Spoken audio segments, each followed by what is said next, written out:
Hello, everyone. My name is Madison Yates. I'm really happy to be here today. If you haven't met me before, it's great to meet you. Feel free to drop a message over into the chat. Today, we're going to be doing a fireside chat with Mark. We have some great previous speakers that are all going to give their thoughts on security during the pandemic. Mark will tell you a little bit more about that. If you're new here, BCI is in honor of Becky Bass. It's an outgrowth of basically the life that she lived and what she was trying to accomplish. And our pillars are research, education, technology transfer, public policy. And this webinar series is an attempt to generate conversation and bring people together from all different parts of the cybersecurity spectrum. So thank you so much for attending, and thank you so much for being part of the conversation. I'll just say this at the start of the webinar and also at the end of the webinar. We are going to hold office hours next Wednesday at 11 a.m. Pacific, but with the topic of the future of office hours. We all have some really cool ideas of new and engaging ways to engage the BCI group. So that will be a discussion on the future of office hours. We're thinking of bringing some new things in and some new projects. And then in the next month, keep an eye out for a survey on some future BCI projects, because we're always trying to expand and think about new things. So without further ado, I will hand the reins over to Mark, and I'll stop sharing my screen so we can all focus on the presenters. Sound good to everyone? Okay.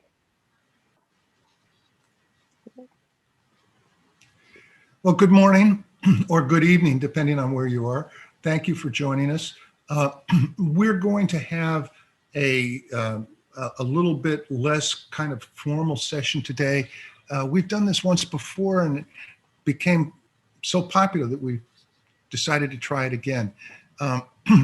And so what we're going to do is give a few minutes, a couple, 2-3 minutes for each member of the panel to talk about what they have seen from their perspective over the last 12 to 18 months and what they think it means for the future. And I could introduce everybody, but I'm sure if I did, I would get it wrong anyway. So I'm going to skip introductions and just say that everybody here has a well-grounded perspective on the area of cybersecurity and cyber privacy. And that's kind of what we're going to talk about today. So I'd like to start with you, Joel. What have you seen in the last 12 to 18 months that you think kind of is significant? Well, I think there's a couple of things that come to mind. Obviously, for those of you that don't know the lens that I'm looking through, I'm a chief technology officer at an MSSP. So we've got a bunch of customers that we serve, and so we see a bunch of different goods, bads, and uglies. I did one talk earlier, right after we all got sent home from the pandemic, and we're talking about how that changed, what we were seeing from a security perspective. And I still think, a lot of that is still valid, but it's sort of morphed a good bit, here a year and a half later.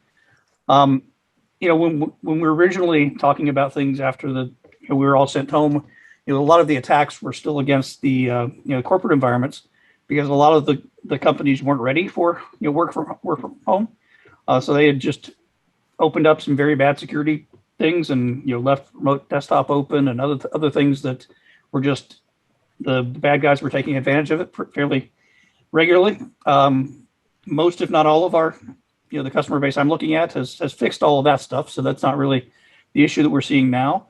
But it's really more about the work from home or work remotely attack surface that I think we're seeing is having an impact. In a lot of the incidents or just things we're working with clients on, a lot of them come in from some sort of vector that is more related to work from home than it is from your traditional trying to bang on the front door and try and get in.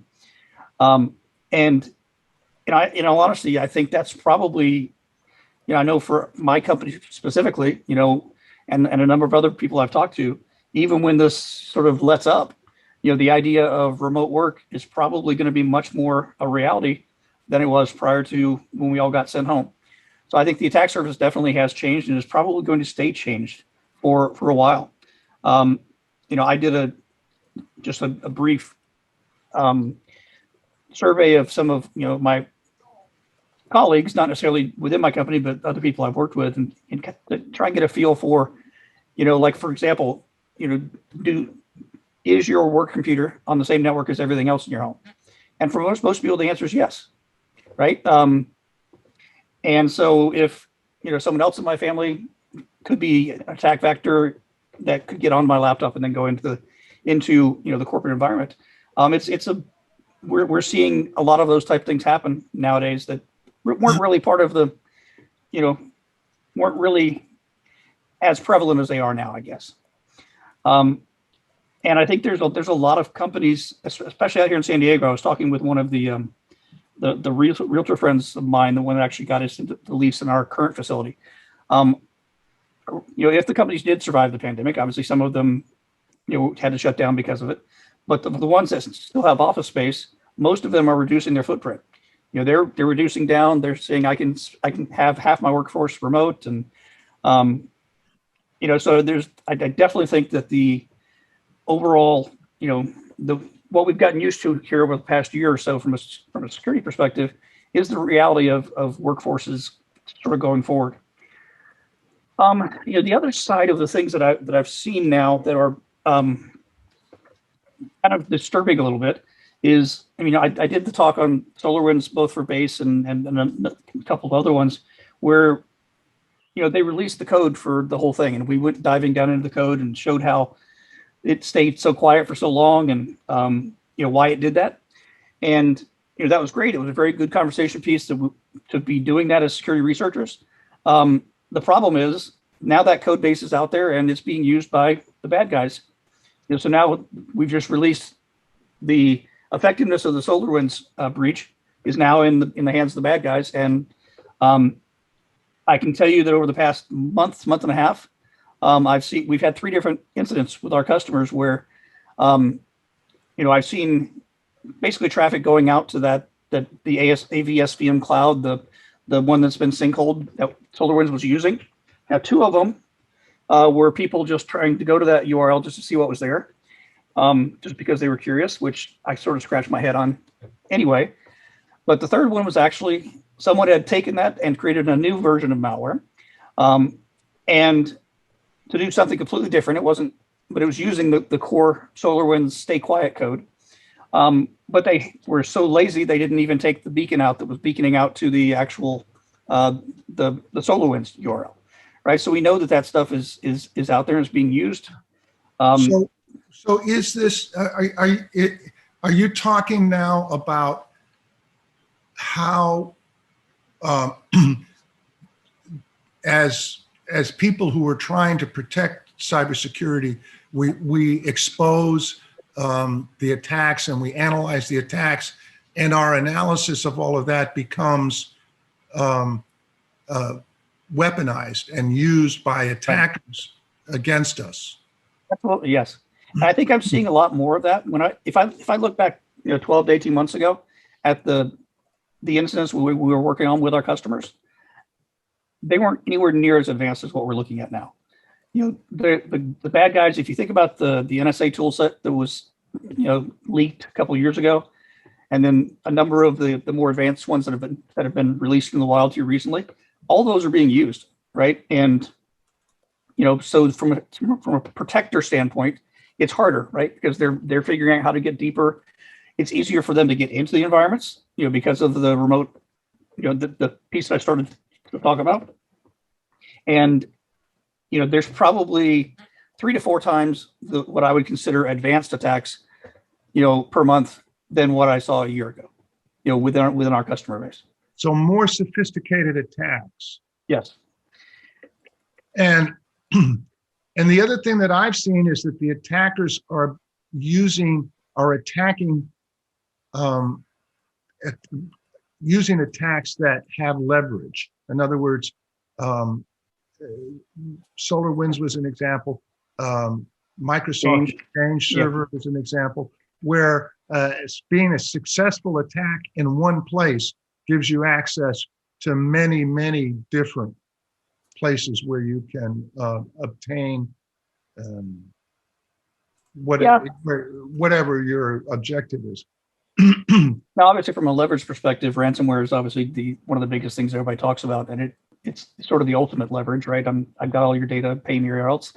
But I think there's also, you're seeing that sort of morph into, that double whammy ransomware, right? So you get your data back, and they say, oh, by the way, I've also got all your information, all your users and everything else. Can you pay me a second time, right? That type of stuff that's happening. It's just, it's big business, right? And so we're having to fight against something that is, it's got a lot of steam, right? So the question really comes down to, how do we, as the blue team side of the house, how do we continue to get ahead of what's coming? And that's so that leads to the question of what's coming. What do you think is coming? Well, I know there are other people that are going to talk about AI specifically. I mean, obviously the use of AI in tool sets, both on the good guy and bad guy side, I think is going to get more and more prevalent. We use it in our tool set, a lot of our, so I think it's, as that becomes bigger and better, I see it being, in some ways it's sort of overhyped, but in other ways it's absolutely being, weaponized to a certain extent. So I won't go too deep into that, because I know someone else was going to talk about that one. So that's fine. The thing that I've been seeing is it's like the tip of the iceberg is beginning to have serious attacks on ICT instead of just IT systems, systems that are command and control systems, such as the attack on the water system in Florida, or this week's attack, or last week, depending on which week you count, attack on the Colonial Pipeline system. Yeah, I can't tell you. I'm wondering if that's presages something that we're going to be seeing more. Yeah, of. I think the IoT attack. So we were, as a security market, and we've been talking about IoT attack vectors and stuff for a while. But I personally hadn't seen a lot of them up until about a year ago, and there's a lot more that where the entry point is some sort of IoT device nowadays, within our our install base, and it's not going to go away. It's going to get bigger, right? If you look at the projections on how many IoT devices are going to be out there, it's not getting smaller. So I think it's definitely a vector that we're going to have to figure out a good way to handle. Okay, well, Sarah Jane, you've been looking at another area more related to social media. What do you see? What do you think are the most significant things you've seen in the last 12 to 18 months? And what do you think they presage for the future? There's a whole bunch of things. I mean, one thing is that we started seeing the responders. So for a long time, people looking at disinformation were, analyzing the problem.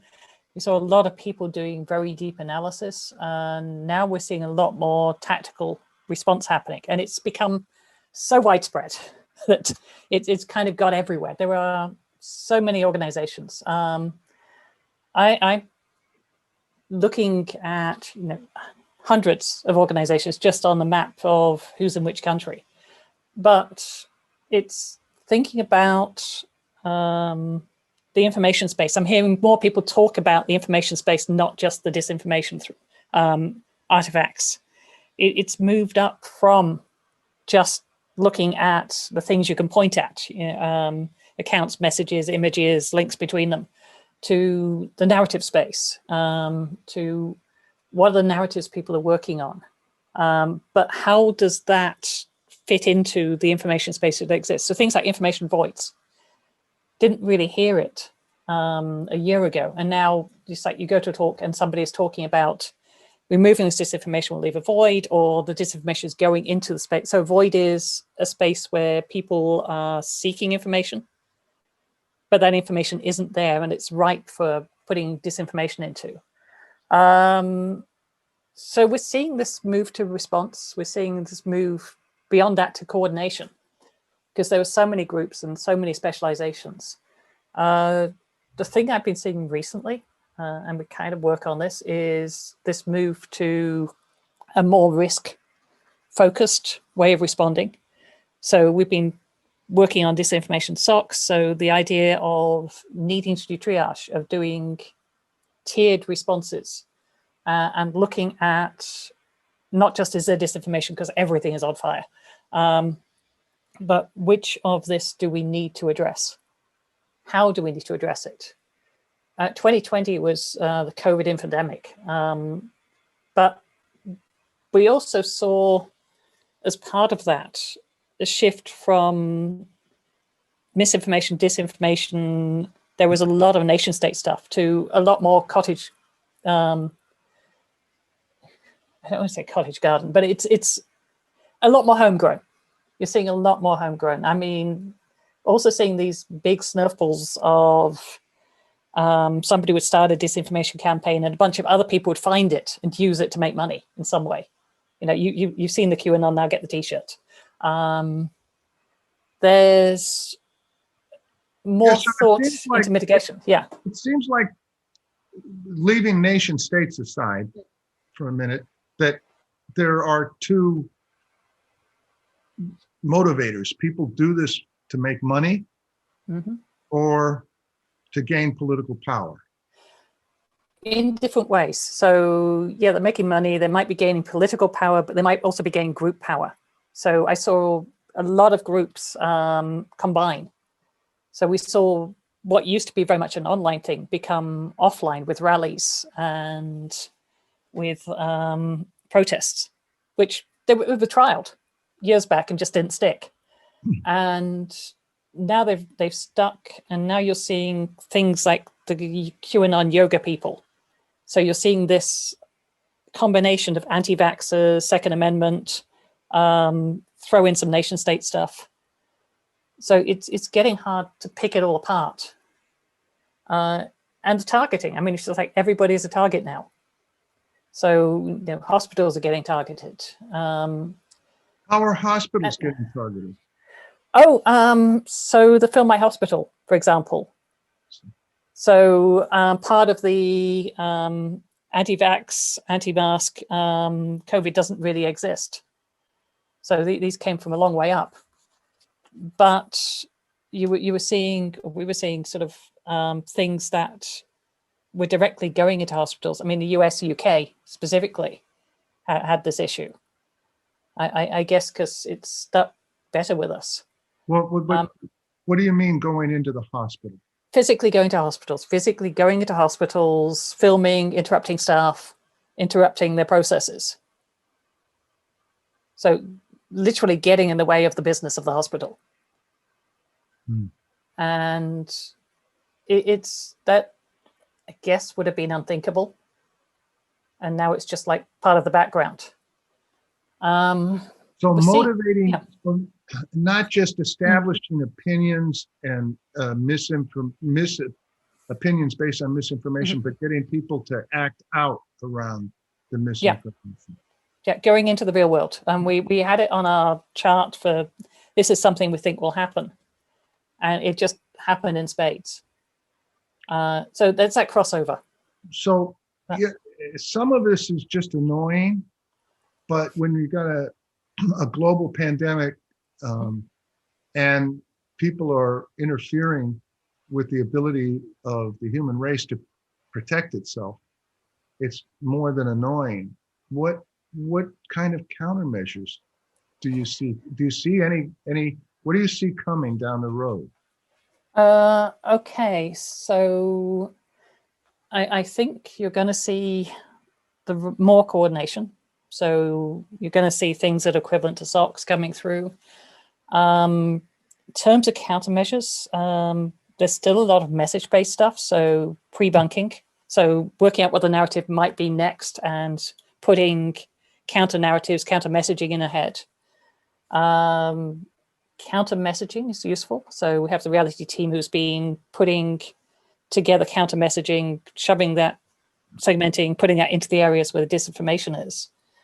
But there are a whole lot of other things you could do. Thinking in terms of the types of techniques that are being used by the bad guys, most of those have counters of varying abilities. So it's everything from remove the incentives. So if they're doing it for money, remove the financial incentives, which is why we went for the ad tech industry first.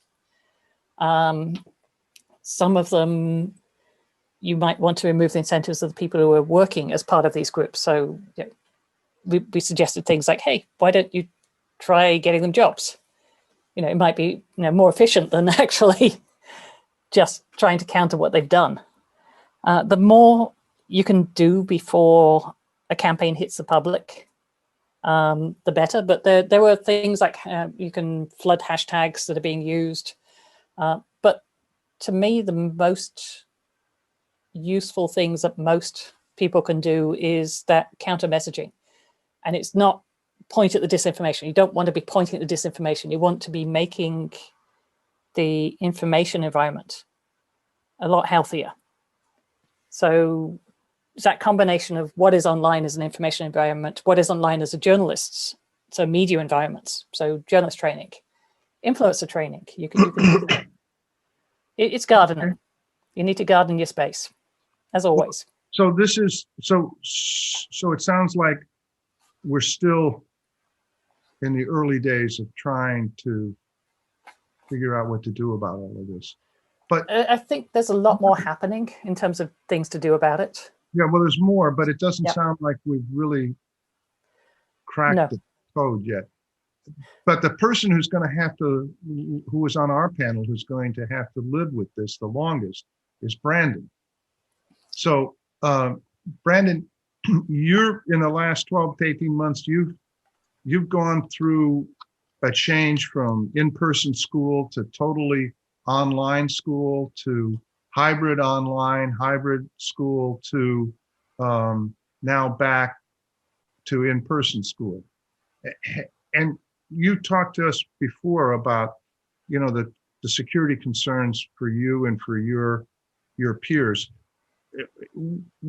Is there anything that stands out for you in this whole thing in the last 12 to 18 months?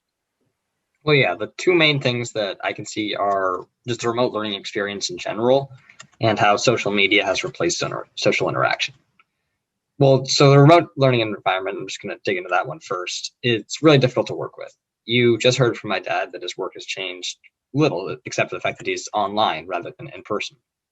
And so for remote work, whether your work has changed a lot or it hasn't changed much, you were still hired to do a job because you know how to do it.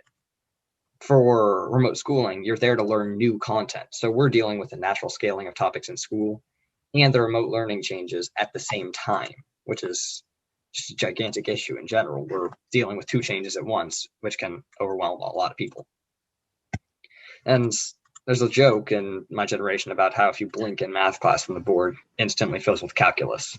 It's just the idea of if you get distracted for half a second, you fall behind. And those distractions are so easy to come by when you're in your room, in front of your computer, surrounded by everything that is in your own household. It's really easy to come by those distractions. And if you blink your eyes, then you'll completely fall behind the lesson. So that's mainly why remote learning is such a big issue from my point of view. Hybrid has been less of an issue for me because for our school, well, we did it well. They had just 50%. So half the grades would be on, half the grades would be off. So that it didn't cause much of an issue for the actual each grade, since the grades are generally separate either way. But the main issue was just the pure remote and this in general Zoom. At the start of the pandemic, Zoom was a big issue because nobody really knew how to deal with it. And there were Zoom bombings because nobody had like security protocols or waiting rooms, and that just throws unfiltered content into even just a random person coming into your classroom in school and just yelling whatever they want to is not what you want. So, but now to get into social media, I'm not going to talk as much about misinformation as Sarah did, but I'm going to get into the privacy issues with my generation. It's debatably been the biggest issue from a cybersecurity perspective for my generation. Many people have already used social media, but now it's the primary form of communication now that there's very little face-to-face time. And that magnifies the privacy issues that we previously had. And everybody would previously share whatever information they wanted, thinking, oh yeah, only my friends will see it. But now, instead of just sharing that when you're not seeing your friends, you're now sharing that all the time. So it's magnifying all the previous issues. So actually what you're saying is the mirror image of what Sarah Jane was saying. So Sarah Jane was talking about how the online activity was now creating action in the real world. And you're talking about the fact that, well, the real world interaction has been cut off. So now it's everything that would have happened in a normal class or school environment or amongst your friends playing in a school or interacting in any other activity, all of that's now come online and it's come into the social media world. And for my generation, really we're not going into rallies as my generation. We're not political protesting, stuff like that, about all the controversies that we're only really forced to talk about whenever we have school. We're just going back to normal communication. That's all we really use social media for, or at least a majority of us. So that, rather than taking social media into the real world, we're taking what was the real world for us into social media. Very interesting. Very interesting.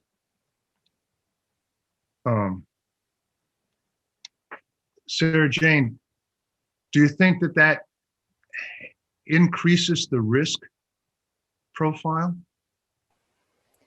I have an enormous amount of hope with Gen Z. I think they are an incredible generation, and they're coming through the digital native, but they're also very, very sensible about things.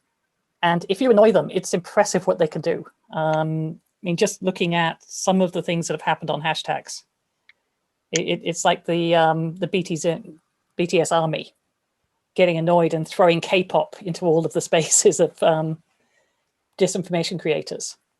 So I'm heartened that you're not in amongst all of this stuff and that you didn't go out into the streets and whatever. Yeah. But I like your generation anyway. Gen Z, that's interesting. I don't know what comes after Gen Z, but I have a friend who tells a story about a friend of his, a baby a small child that has not learned to speak English yet, but who has figured out how to steal her mother's password to get on her mother's phone to get to the video that she likes to watch. Yeah, I've heard stories like that as well. People are just like, people's younger siblings for me, it's people's younger siblings for me. That's the babies that you're talking about. But yeah, right. They're using technology more and more. There's there's children tablets that are circulating on the market now, and all of them are there are all these child security protocols and stuff like that that really aren't actually there. Like a majority of those you can just bypass by going through a different site or something like that. And even babies can figure it out.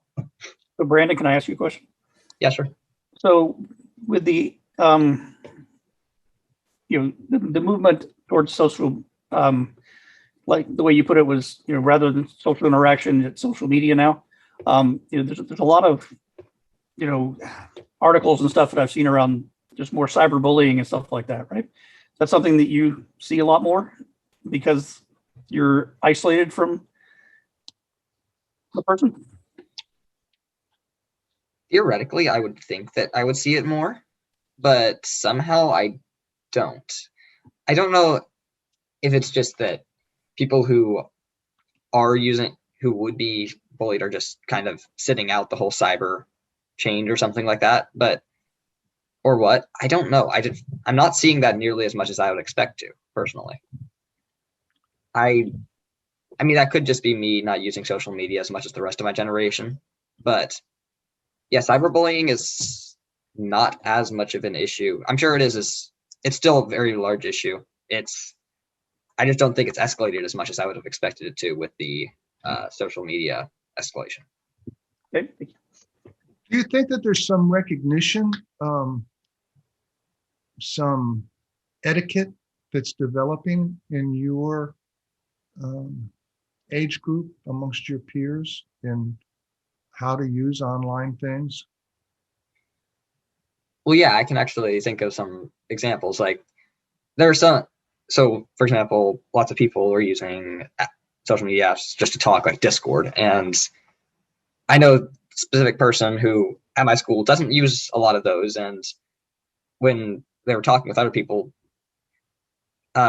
people asked, like, do you know all these online acronyms and stuff like this that everybody uses to converse and stuff like that? And they're like, yeah, I know all those, but nobody expected that. And they were all, so it's becoming to the point where even people who don't use all the normal social media apps and stuff like that still know all of these online acronyms. It's all the online short text that people use to talk and stuff like that. But even the etiquette that you were just talking about, that's somewhat what I'm talking about. The short text is a form of etiquette for us, and there's lots of other online etiquette similar to that, that even if you don't use the internet as much as other people, you still know it. Do you, when you and your friends are either just randomly looking for information because you're curious or because of a school project or something, do you consider the source? Do you look at whether something is coming from a source that has credibility, or do you distinguish? Well, I know for some people, there's like social media apps that you just make a joke out of. Like for some of my friends, they're like, oh yeah, never trust anything for Twitter or something like that. And first of all, you can't necessarily make that generalization because there is good information on pretty much any social media app. But second of all, people will trust their specific social media and therefore everything on it. There's people who trust everything on Twitter. There's people who trust everything on Discord. There's people who trust everything on any social media app you can think of. And that's part of the reason why I think misinformation is still spreading in Gen Z. Are there people who are selective and who look at sources and to try to determine whether something's coming from a credible source or not? Yeah, there are definitely people who do that. They're just more rare than you would hope, for sure. Okay. Anita, what has stood out for you in looking back over the last 12 to 18 months? Yes, I put this in a few buckets. And by the way, it's fascinating listening to this younger generation. So thank you, Brandon. But I put in a few buckets, I guess. No. You started. You opened it and then you dismissed it. So tell us, why is it fascinating to listen to Brandon? I think, as we think about training the younger generation to not believe disinformation, this is something we talk about a lot. I can't put myself in the shoes of someone who's 15 or 16. It's helpful for me to know how people of his age group consume this. I think that's how we understand how their brains are different than ours. We have some ingrained notions. To me, it's interesting hearing this because I think we don't do enough of this kind of like participatory design, both in security and also in disinformation research. We think we know it all. As adults, we have all these theories about what's going on with younger people, but we never bother to talk to the young people themselves. Yeah, if you're going to design a system and understand how they're consuming it, you need to talk to people. But in fairness, I don't think there are a lot of venues where there's this intergenerational discourse like this.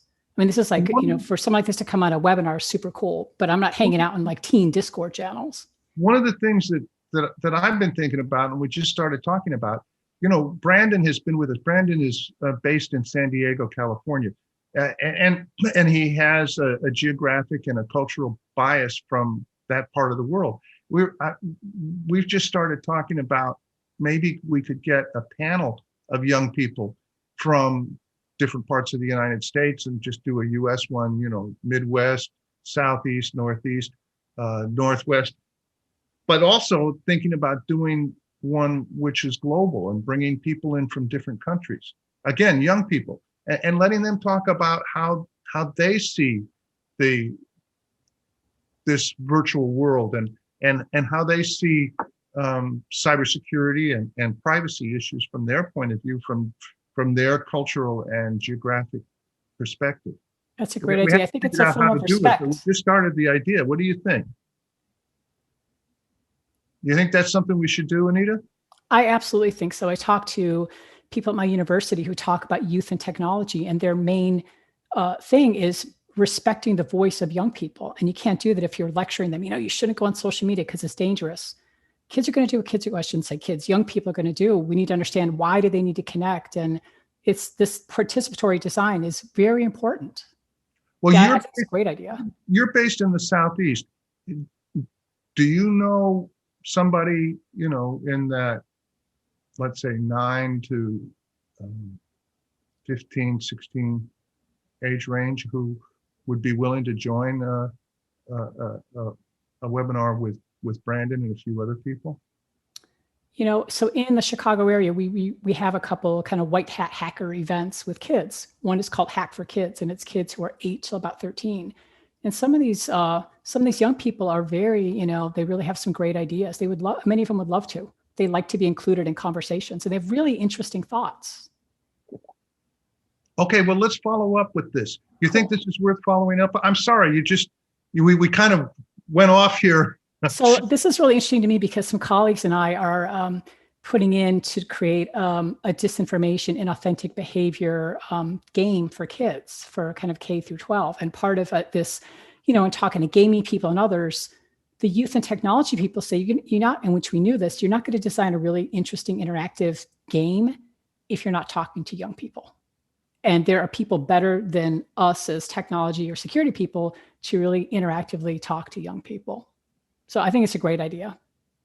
The other thing I wanted your perspective on, you kind of headed up a study that looked at technology transfer out of academic security research. And I don't know what the truth is, but Becky told me that the conclusion was that only the attackers read the research and used it to make better attacks, which is kind of something similar to what Joel said at the beginning. Have you thought about how we can improve the way we develop technology, security technology, and move it into practice? Yeah, I think part of it is the funding agencies wrestle with how to really ensure that security is done in an interdisciplinary way. Like, technical solutions only go so far.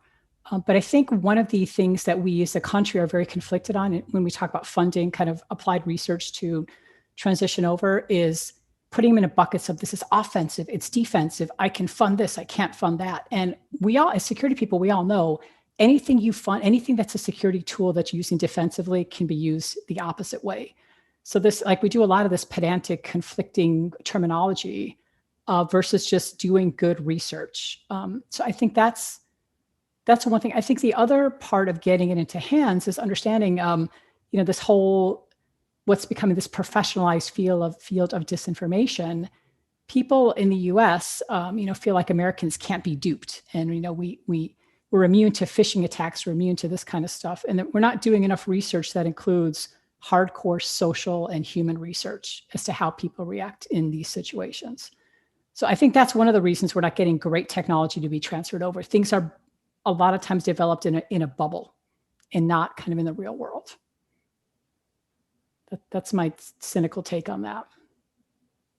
And so in in 54 seconds.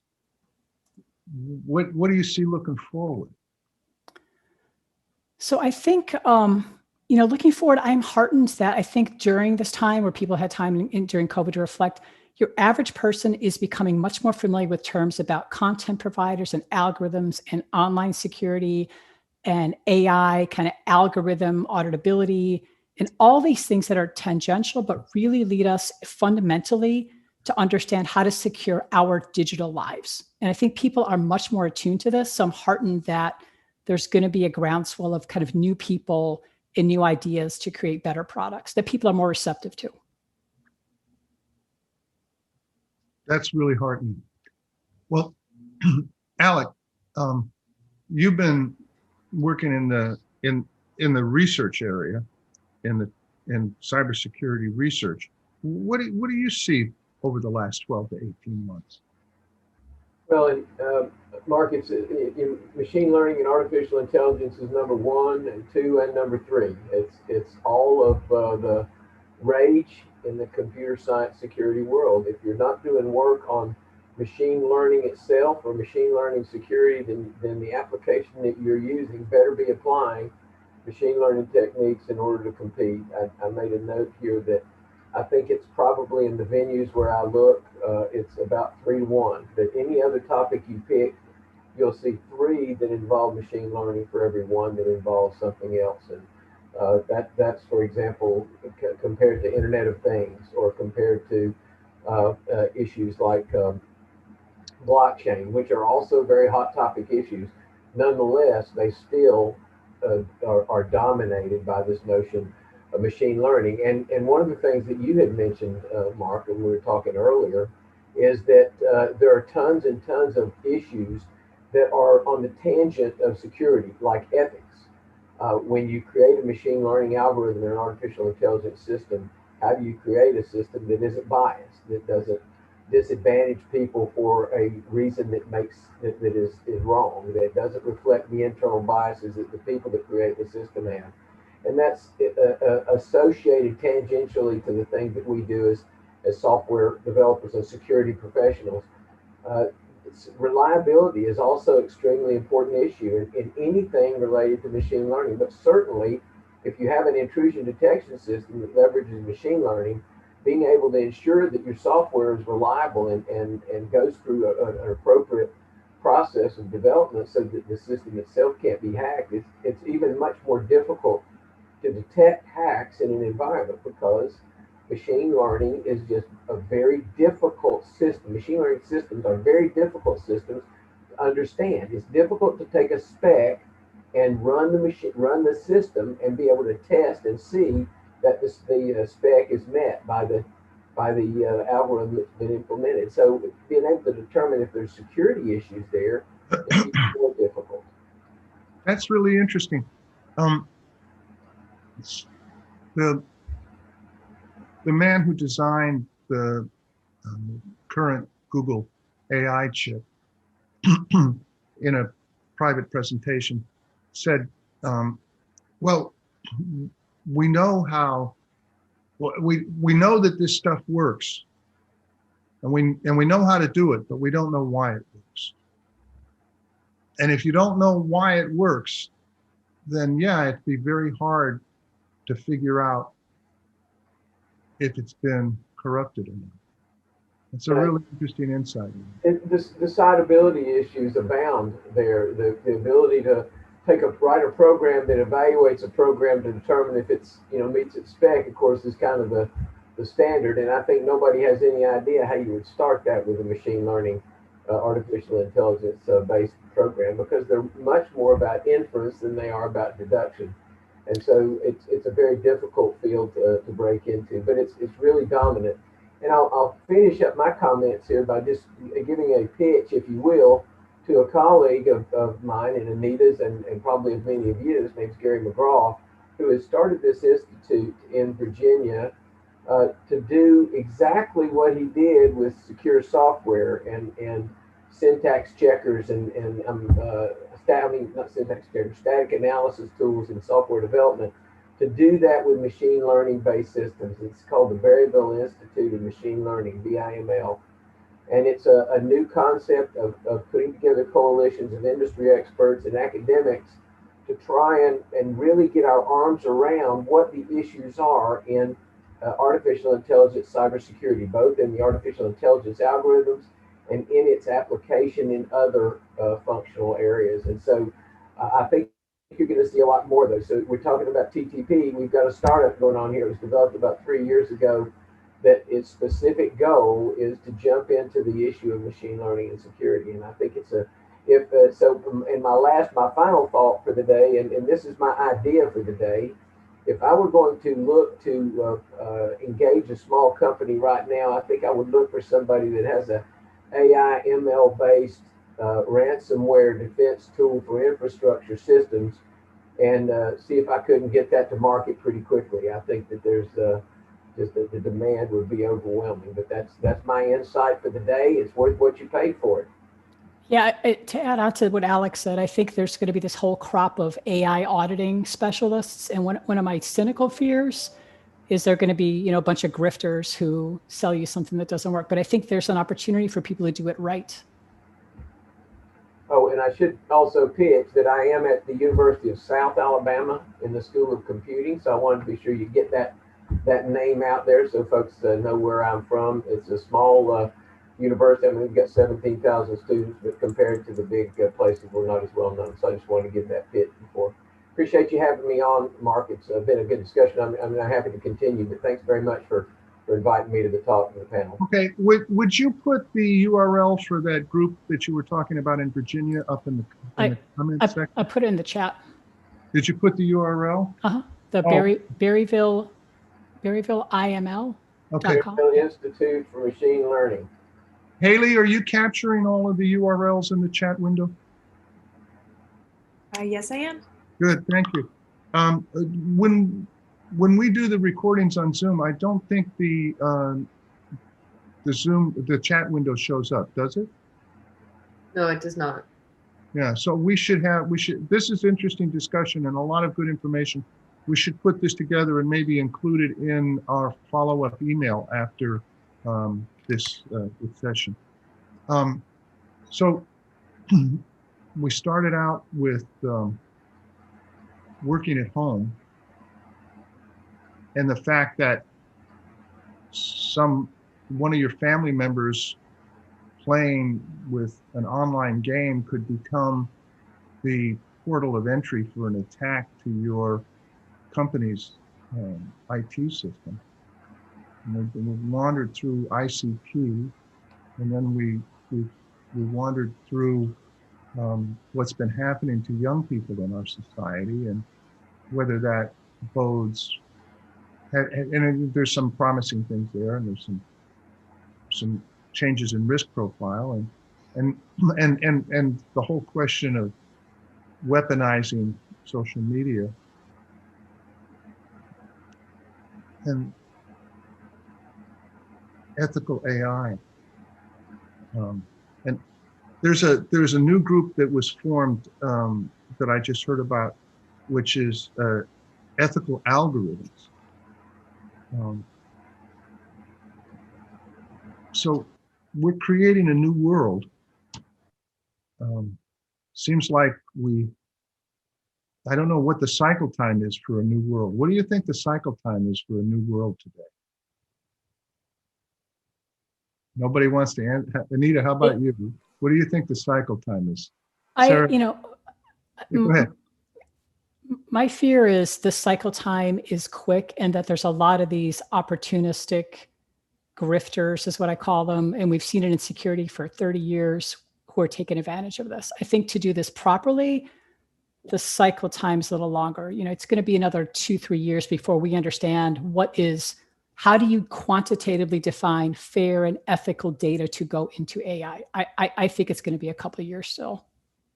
But that's on the back of a long amount of research. I mean, people have been working on ethical algorithms for a long time, but not been seen. Right. It's more the hype cycle and the research cycle. Yeah. So the hype cycle, all those grifters. You're winning when all the grifters turn up. But what seems to me is happening is the world is changing faster and faster and faster, but our ability to understand the world and to understand how the changes are affecting these fundamental issues of security, privacy, and ethical activity, that cycle time is not speeding up. So this is going faster and faster, and this is, and is the gap increasing, or? Depends who you're talking about. I mean, like Brendan's generation was born into this, literally born into it. They don't come with the baggage the rest of us do. Yep. Yeah, they're picking it up a lot faster than us old folks are. That's for sure. Oh, I asked Brandon before we opened up this webinar to everybody if what he and his friends thought about vaccinations and what he thought about the anti-vax stuff. And he said, well, you know, we don't talk about that. And of course, the reason is because it's not an issue, because they, until yesterday, were too young to get COVID-19 vaccination. But it's some of the things that we think are important, the younger generation is blind to. And some of the things that they think are important, we're blind to. Anyway, what is there any way that we can tie all of what we've thought about and talked about today together and into some either vision of the future or some things that we could do to help try to make the future better? I'm voting for listening to the young people. Well, I see a lot of heads going up and down on that one. You know, this young woman from Scandinavia, Greta, had a really big impact, but it seems like that impact was not sustained. It kind of came and went.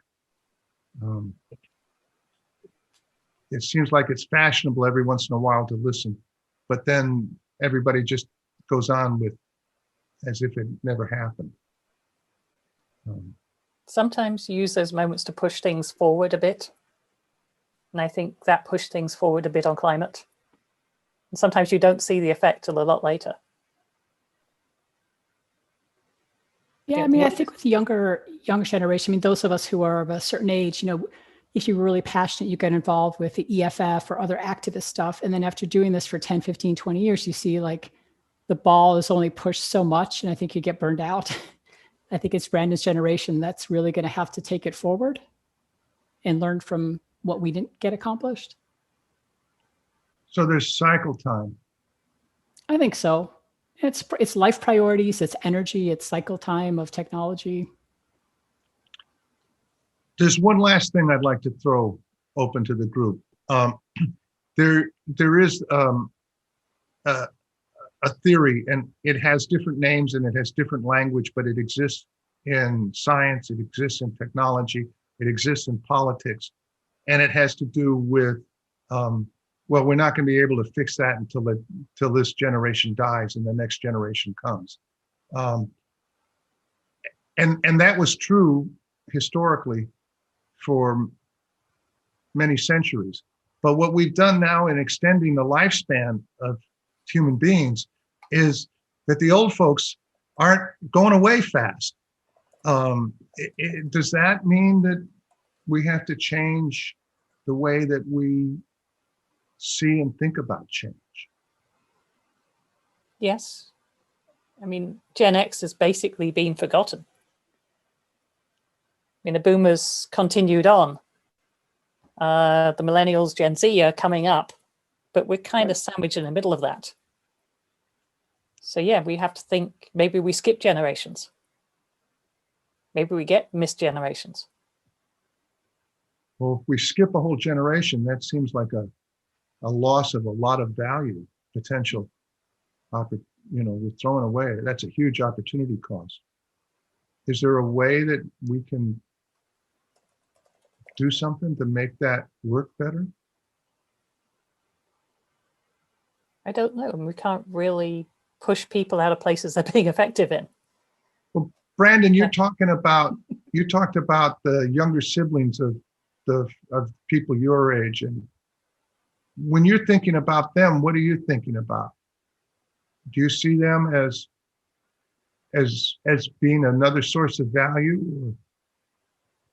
Well, as of now, they're really, really young. Like, so I'm more Are seeing them as just, Are they an annoyance? yeah, there's not much there as of now. They don't, well, from my point of view, they're all pretty much, all the younger siblings that I can think of from my friends are just babies. So they're not putting together many comprehensive thoughts on political topics yet. But my point of view is that there's the idea of you just need a new set of eyes for a topic. And if we can get that without waiting for the old set of eyes to die out, just by looking to a new set of people and asking for them to put their 2 cents worth in without waiting for the old generations to die off, then we can become much more efficient. I think Anita said it earlier, more of these collaborative type initiatives, with including people, in the different generation or whatever dynamic you want to put in there, I think is going to help us all both spread the knowledge that we have, and then they realize the knowledge that we have was not right and they fix it. And, I think that collaborative piece, I think, is what we're going to have to do in especially in security. I mean, there's too much to do and not enough time to do it. I think it's giving young people a voice. We're trying to design the next internet, many people around, but nobody's asking people that are, in college or younger. They're the ones that are going to have to use it when we're long gone. How do you include people in this conversation?